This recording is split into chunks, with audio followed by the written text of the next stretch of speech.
Hi friends, ಎಲ್ರಿಗೂ ನಮಸ್ಕಾರ. Welcome to PMA Kannada YouTube channel. ನಾನು ಶಿವರಾಜ್. ಇವತ್ತಿನ ವಿಡಿಯೋದಲ್ಲಿ ನಾನು ನಿಮಗೆ ಸೆಂಟ್ರಲ್ ಫಾರ್ಮರ್ ಐ ಡಿ, ಈ ಒಂದು ಸೆಂಟ್ರಲ್ ಫಾರ್ಮರ್ ಐ ಡಿನ ಎಲ್ಲರೂ ಸಹ ಮಾಡ್ತಾ ಇರುವಂಥದ್ದು. ಈ ಒಂದು ಸೆಂಟ್ರಲ್ ಫಾರ್ಮರ್ ಐ ಡಿನ ಮಾಡೋದಕ್ಕೆ ಏನೇನೆಲ್ಲ ದಾಖಲಾತಿಗಳು ಬೇಕಾಗುತ್ತೆ, ಮತ್ತು ಈ ಸೆಂಟ್ರಲ್ ಫಾರ್ಮರ್ ಐ ಡಿ ಮಾಡೋದ್ರಿಂದ ಏನೇನೆಲ್ಲ ಬೆನಿಫಿಟ್ ಇದೆ, ಮತ್ತು ಈ ಸೆಂಟ್ರಲ್ ಫಾರ್ಮರ್ ಐ ಡಿ ಮಾಡಿಲ್ಲ ಅಂದರೆ ಏನು ಪ್ರಾಬ್ಲಮ್ ಆಗುತ್ತೆ ಅನ್ನುವಂಥ ಸಂಪೂರ್ಣ ಮಾಹಿತಿನ ನಾನು ನಿಮಗೆ ಇವತ್ತಿನ ವಿಡಿಯೋದಲ್ಲಿ ತಿಳಿಸ್ಕೊಡ್ತಾ ಹೋಗ್ತೀನಿ. ನೀವಿನ್ನೂ ನಮ್ಮ ಚಾನಲ್ಗೆ ಸಬ್ಸ್ಕ್ರೈಬ್ ಆಗಿಲ್ಲ ಅಂದರೆ ಈ ಕೂಡಲೇ ನಮ್ಮ PMA ಕನ್ನಡ ಯೂಟ್ಯೂಬ್ ಚಾನಲ್ನ ಸಬ್ಸ್ಕ್ರೈಬ್ ಆಗಿ ಪಕ್ಕದಲ್ಲೇ ಇರುವಂಥ ಬೆಲ್ ಬಟನ್ನ ಓಕೆ ಮಾಡಿ. ನಾವು ಮಾಡುವಂಥ ಎಲ್ಲ ವಿಡಿಯೋಗಳು ಸಹ ನಿಮಗೆ ನೋಟಿಫಿಕೇಷನ್ ಮೂಲಕ ಬರುತ್ತೆ. ಬನ್ನಿ ವಿಡಿಯೋನ ಸ್ಟಾರ್ಟ್ ಮಾಡೋಣ. ಮೊದಲನೇದಾಗಿ ನೋಡ್ಕೋಬೋದು, ನಿಮಗೆ ಈ ಒಂದು ಸೆಂಟ್ರಲ್ ಫಾರ್ಮರ್ ಐ ಡಿ ಅಂದರೆ ಕೇಂದ್ರ ರೈತ ಐ ಡಿ ಅನ್ನುವಂಥದ್ದು. ಇದು ನಿಮಗೆ ಒಂದು ವಿಶಿಷ್ಟ ಡಿಜಿಟಲ್ ಸಂಖ್ಯೆ, ಅಂದರೆ ಒಂದು ವಿಶಿಷ್ಟವಾದಂಥ ಡಿಜಿಟಲ್ ಗುರುತಿನ ಒಂದು ಸಂಖ್ಯೆನ ಕೊಡ್ತಾ ಇರುವಂಥದ್ದು. ಇದನ್ನು ನಿಮಗೆ ಮೊದಲೆಲ್ಲ ನಿಮಗೆ FID ಅಂತ ಏನು ಕೊಡ್ತಾಯಿದ್ರು, ಅದು ನಿಮಗೆ ಸ್ಟೇಟ್ ಗೌರ್ಮೆಂಟಿಂದ FID ಫ್ರೂಟ್ಸ್ ನಂಬರ್ ಅಂತ ಕೊಡ್ತಾಯಿದ್ರು. ಇವಾಗ ನಿಮಗೆ ಸೆಂಟ್ರಲ್ ಫಾರ್ಮರ್ ಐ ಡಿ ಅಂತ ಬರ್ತಾ ಇರುವಂಥದ್ದು. ಇದು ನಿಮಗೆ ಒಂದು ರೈತರ ಒಂದು ಆಧಾರ್ ಕಾರ್ಡು ಮತ್ತು ಅವರ RTCಗಳೇನಿರುತ್ತೆ ಅದ್ರ ಜೊತೆಗೆ ಅವರ ಬ್ಯಾಂಕ್ ಖಾತೆಗಳನ್ನ ಒಂದು ಕಡೆ ಸಂಯೋಜನೆ ಮಾಡುವಂಥದ್ದು, ಅಂದರೆ ಎಲ್ಲನೂ ಸಹ ಒಟ್ಟುಗೂಡಿಸಿ ಒಂದು ಲಿಂಕ್ ಮಾಡುವಂಥದ್ದು. ಇದಕ್ಕೆ ನಿಮಗೆ ಒಂದು 12 ಅಂಕಿಯ ಒಂದು ಐ ಡಿ, ಒಂದು ಪ್ರಧಾನ ಮಂತ್ರಿ ಕಿಸಾನ್ ಸನ್ಮಾನ್ ನಿಧಿ ಏನಿದೆ PM ಕಿಸಾನ್ದು, ಇದಕ್ಕೆ ಬರುವಂಥ ಎಲ್ಲ ಸಬ್ಸಿಡಿ ಅಮೌಂಟ್ಗಳೇನಿರುತ್ತೆ, ಮತ್ತು ನಿಮಗೆ ಏನಾದ್ರು ವಿಮೆಗಳು ಮಾಡಿಸ್ತೀರಾ ಅಂದರೆ ನೀವು ಒಂದು ಇನ್ಶೂರೆನ್ಸ್ ಏನು ಮಾಡಿಸ್ತೀರಾ, ಸೊ ಆ ಬೆಳೆ ವಿಮೆ ಇನ್ಶೂರೆನ್ಸ್ಗಳನ್ನ ಮಾಡೋದಕ್ಕೆ, ಮತ್ತು ಯಾವುದೇ ರೀತಿಯಾದಂಥ ಮಧ್ಯವರ್ತಿಗಳಿಲ್ಲದೆ ಅಂದರೆ ಬ್ರೋಕರ್ಗಳಿಲ್ಲದೇ ಸೊ ನಿಮಗೆ ನೇರವಾಗಿ ಪಾರದರ್ಶಕವಾಗಿ ನಿಮಗೆ ಅಮೌಂಟ್ಗಳನ್ನ ಬಿಡುಗಡೆ ಮಾಡುವಂಥದ್ದಕ್ಕೆ ಈ ಒಂದು ಸೆಂಟ್ರಲ್ ಐ ಡಿನ ಮಾಡ್ತಾ ಇರುವಂಥದ್ದು.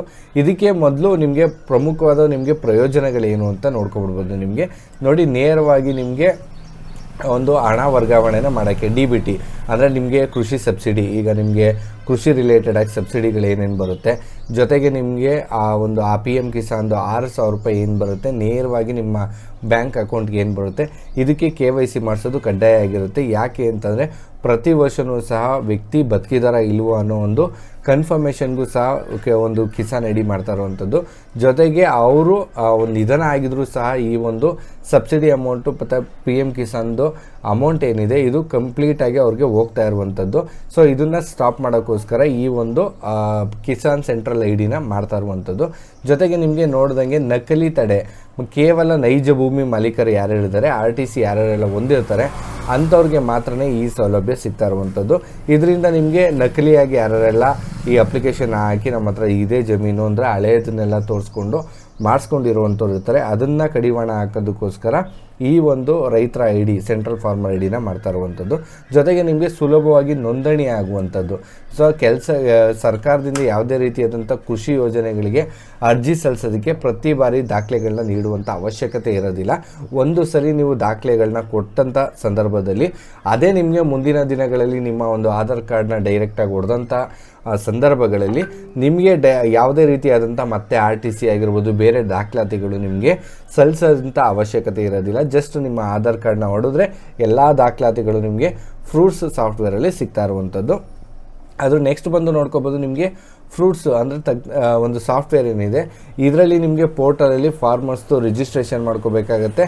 ಅವರ ರಿಜಿಸ್ಟ್ರೇಷನಲ್ಲಿ ಅವರ ಆಧಾರ್ ನಂಬರು, ಮೊಬೈಲ್ ನಂಬರ್ ಆಗಿರ್ಬೋದು, ಬ್ಯಾಂಕ್ ಖಾತೆ, ಲ್ಯಾಂಡ್ ಡೀಟೇಲ್ಸ್ ಪ್ರತಿಯೊಂದೂ ಈ ಒಂದು ಫ್ರೂಟ್ಸ್ ತಂತ್ರಾಂಶದಲ್ಲಿ ಹೇಳ್ತಾ ಇರುವಂಥದ್ದು. ಇದು ಕಂಪ್ಲೀಟಾಗಿ ನಿಮಗೆ ಆ ಫ್ರೂಟ್ಸ್ ಲಾಗಿನಲ್ಲಿ ರೈತರ ಒಂದು ಯೋಜನೆಗಳೇನಿರುತ್ತೆ ಅದೆಲ್ಲನೂ ಸಹ ಮಾಡ್ತಾ ಇರುವಂಥದ್ದು. ಇದು ನಿಮಗೆ ನೋಂದಣಿನ ಮಾಡ್ಕೋಬೇಕು ಅಂತಂದರೆ ಏನೇನು ಇರಬೇಕು ಅಂದರೆ, ಈಗ ನಿಮಗೆ ಈ ಒಂದು KYCನ ಮಾಡ್ಕೋಬೇಕು ಮತ್ತು ಸೆಂಟ್ರಲ್ ಫಾರ್ಮರ್ ಐ ಡಿನ ಮಾಡ್ಕೋಬೇಕು ಅಂದರೆ ನಿಮ್ಮ ಹತ್ರ ಮೊಬೈಲ್ ನಂಬರ್ ಇರಬೇಕು, ಆಧಾರ್ ನಂಬರ್ ಇರಬೇಕು, ಮತ್ತು ಲ್ಯಾಂಡ್ ಡಿಕ್ಲರೇಷನ್ ಯಾವ್ಯಾವ ಲ್ಯಾಂಡ್ ಇರುತ್ತೆ ಅದ್ರ ಡಿಕ್ಲರೇಷನ್ ಇರಬೇಕು, ಸ್ವಯಂ ಘೋಷಣಾ ಪತ್ರ ಇರಬೇಕು. ಇದಿಷ್ಟು ಸ್ವಯಂ ಘೋಷಣೆ ಅಂತಂದರೆ ನಿಮಗೆ ಡಿಜಿಟಲ್ ಆಗಿ ಇರುವಂಥದ್ದು, ಯಾವುದೇ ರೀತಿ ಮ್ಯಾನ್ಯಲ್ ಆಗಿ ಏನಿಲ್ಲ. ಸೊ ಡಿಜಿಟಲ್ ಆಗಿರೋದ್ರಿಂದ ಯಾವುದೇ ರೀತಿಯಾದಂಥ ತೊಂದರೆ ಏನಿಲ್ಲ. ಸೊ ಹಾಗಾಗಿ ನೀವು ನೋಡ್ಕೋಬೋದು, ಇಷ್ಟು ದಾಖಲಾತಿಗಳು ನಿಮ್ಮ ಹತ್ರ ಇತ್ತು ಅಂತಂದರೆ ನಾವು ಸಹ ನಿಮಗೆ KYCನ ಮಾಡಿಕೊಡ್ತೀವಿ. ಕೇವಲ ನಿಮಗೆ ಒಂದು 2 OTPಗಳು ಬರುತ್ತೆ, ಆ OTPನ ಹೇಳಬೇಕಾಗತ್ತೆ. ನಿಮಗೆ ನಮ್ಮ ಚಾನಲ್ ಯಾರು ಸಬ್ಸ್ಕ್ರೈಬು ಮತ್ತು ಮೆಂಬರ್ಶಿಪ್ ಆಗಿರ್ತಾರೋ ಅಂಥವ್ರಿಗೆ ಉಚಿತವಾಗಿ ನಿಮಗೆ ಅಪ್ಲಿಕೇಶನ್ಗಳನ್ನ ಹಾಕ್ಕೊಡ್ತಾ ಹೋಗ್ತೀವಿ. ಸೊ ಯಾವುದೇ ರೀತಿಯಾದಂಥ ಚಾರ್ಜಸ್ಗಳನ್ನ ಇದು ಮಾಡ್ಕೊಂಡಿರೋದಿಲ್ಲ. ಸೊ ನಮ್ಮ ಆಲ್ರೆಡಿ ಮೆಂಬರ್ಶಿಪ್ ಇರುವಂಥವ್ರಿಗೆ ನಾವು ಉಚಿತವಾಗಿ ಈಗ ಆಲ್ರೆಡಿ ಮಾಡಿಕೊಟ್ಟಿದ್ದೀವಿ. ಸೊ ಮುಂದಿನ ದಿನಗಳಲ್ಲಿ ಯಾರು ಮಾಡ್ಕೋತಾರೆ ಅಂತಂದರೆ ಸೊ ಅವ್ರಿಗೂ ಸಹ ಮೆಂಬರ್ಶಿಪ್ ತೊಗೊಂಡ್ರೆ ನಿಮ್ಮ ಕಂಪ್ಲೀಟ್ ನಿಮ್ಮ ಫ್ಯಾಮಿಲಿ ಯಾರಿರ್ತಾರೆ ಅಂಥವ್ರಿಗೆ ಉಚಿತವಾಗಿ ಮಾಡಿಕೊಡ್ತಾ ಹೋಗ್ತೀವಿ. ಮತ್ತು ನಿಮಗೆ ಇದನ್ನು ಒಂದು ಸೆಂಟ್ರಲ್ ಫಾರ್ಮರ್ ಐ ಡಿ KYCನ ಯಾಕೆ ಮಾಡಿಸ್ಕೊಂಡಿಲ್ಲ ಆಗಿಲ್ಲ ಅಂದರೆ ಏನೇನು ಪ್ರಾಬ್ಲಮ್ ಆಗುತ್ತೆ ಅಂತಂದರೆ ನಿಮಗೆ ಎಲ್ಲ ರೀತಿ ಬರುವಂಥ ಸಬ್ಸಿಡಿಗಳೇನಿರುತ್ತೆ ಎಲ್ಲ ಸಬ್ಸಿಡಿ ಸಹ ನಿಮಗೆ ಕಟ್ ಆಗುತ್ತೆ. ಅದಾದಮೇಲೆ ನಿಮಗೆ ಪಿ ಎಮ್ ಕಿಸಾನ್ದು 6,000 ರೂಪಾಯಿ ಏನು ಬರುತ್ತೆ ಅದನ್ನು ಸಹ ಸ್ಟಾಪ್ ಆಗುತ್ತೆ. ಅದಾದಮೇಲೆ ಒಂದು ಸಲ ಸ್ಟಾಪ್ ಆಯಿತು ಅಂದರೆ ಮತ್ತೆ ನೀವು ಕಂಟಿನ್ಯೂ ಮಾಡಬೇಕು ಅಂದರೆ ತುಂಬ ರಿಸ್ಕಿಯಾಗಿರುತ್ತೆ, ಓಡಾಡಬೇಕಾದ್ರೆ ತುಂಬ ಕಷ್ಟ ಇರುತ್ತೆ. ಹಾಗಾಗಿ ನಿಮಗೆ 26ನೇ ತಾರೀಕು 2ನೇ ತಿಂಗಳು 2026 ಕೊನೆ ದಿನ ಅಂತ ಹೇಳ್ತಿದ್ದಾರೆ. ಬಟ್ ಎಕ್ಸ್ಟೆಂಡ್ ಮಾಡಿದ್ರೆ ನಾನು ಅದ್ರ ಬಗ್ಗೆನೂ ನಿಮಗೆ ಅಪ್ಡೇಟ್ಗಳು ಕೊಡ್ತಾ ಹೋಗ್ತೀನಿ. ಸದ್ಯಕ್ಕೆ ನಿಮಗೆ ಇಷ್ಟು ಮಾಹಿತಿ ಇರುವಂಥದ್ದು. ನೀವೇನಾದ್ರು ಅಪ್ಲಿಕೇಶನ್ ಹಾಕಬೇಕು ಅಂದರೆ ಡಿಸ್ಕ್ರಿಪ್ಷನಲ್ಲಿ ನಮ್ಮ ಒಂದು ವಾಟ್ಸಪ್ ಗ್ರೂಪ್ ಇರುತ್ತೆ, ಆ ಗ್ರೂಪ್ಗೆ ಜಾಯ್ನ್ ಆಗ್ತಿದ್ದಂಗೆ ನಿಮಗೆ ನಿಮ್ಮ ದಾಖಲಾತಿಗಳನ್ನ ನಮಗೆ ವಾಟ್ಸಪ್ ಮೂಲಕ ಕಳಿಸಿದ್ರೆ ನಾವು ನಿಮಗೆ ಅಪ್ಲಿಕೇಶನ್ ಹಾಕ್ಕೊಡ್ತೀವಿ. ಈ ವಿಡಿಯೋ ಇಷ್ಟ ಆಗಿತ್ತು ಅನ್ಕೋತೀನಿ. ಇಷ್ಟ ಆಗಿದ್ರೆ ಒಂದು ಲೈಕ್ ಮಾಡಿ, ಈ ವಿಡಿಯೋನ ಸಾಧ್ಯ ಆದಷ್ಟು ರೈತರುಗಳು ಯಾರಿದ್ದಾರೆ ಅಂಥವ್ರಿಗೆ ಶೇರ್ ಮಾಡಿ. ಮತ್ತು ನಮ್ಮ ಚಾನಲ್ಗೆ ಯಾರು ಸಬ್ಸ್ಕ್ರೈಬ್ ಆಗಿಲ್ಲ ದಯವಿಟ್ಟು ಸಬ್ಸ್ಕ್ರೈಬ್ ಆಗಿ. ಸೊ ನಮ್ಮ ಚಾನಲ್ ಮೆಂಬರ್ಶಿಪ್ ಆಗುವಂಥವ್ರು ಎಲ್ಲ ಫ್ರೀಯಾಗಿ ಅಪ್ಲಿಕೇಶನ್ಗಳೆಲ್ಲ ಸಿಗ್ತಾ ಇರುತ್ತೆ. ಇದು ಒಂದೇ ಅಂತಲ್ಲ, ಜಾಬ್ ಅಪ್ಲಿಕೇಶನ್ ಪ್ರತಿಯೊಂದು ಮೆಂಬರ್ಶಿಪ್ ಆದಂಥವ್ರಿಗೆ ಫ್ರೀಯಾಗಿ ಆ ಒಂದು ಅಪ್ಲಿಕೇಶನ್ ಫೀಸ್ ಯಾವುದೂ ಇರೋದಿಲ್ಲ. ಸೊ ಯಾರು ನಮ್ಮ ಚಾನಲ್ ಮೆಂಬರ್ಶಿಪ್ ಆಗಿಲ್ಲ ಮೆಂಬರ್ಶಿಪ್ ಆಗಿ ಸೊ ಪ್ರಯೋಜನ ಪಡ್ಕೊಳ್ಳಿ. ವಿಡಿಯೋ ನೋಡೋದಕ್ಕೆ ಧನ್ಯವಾದ. Thank you so much friends.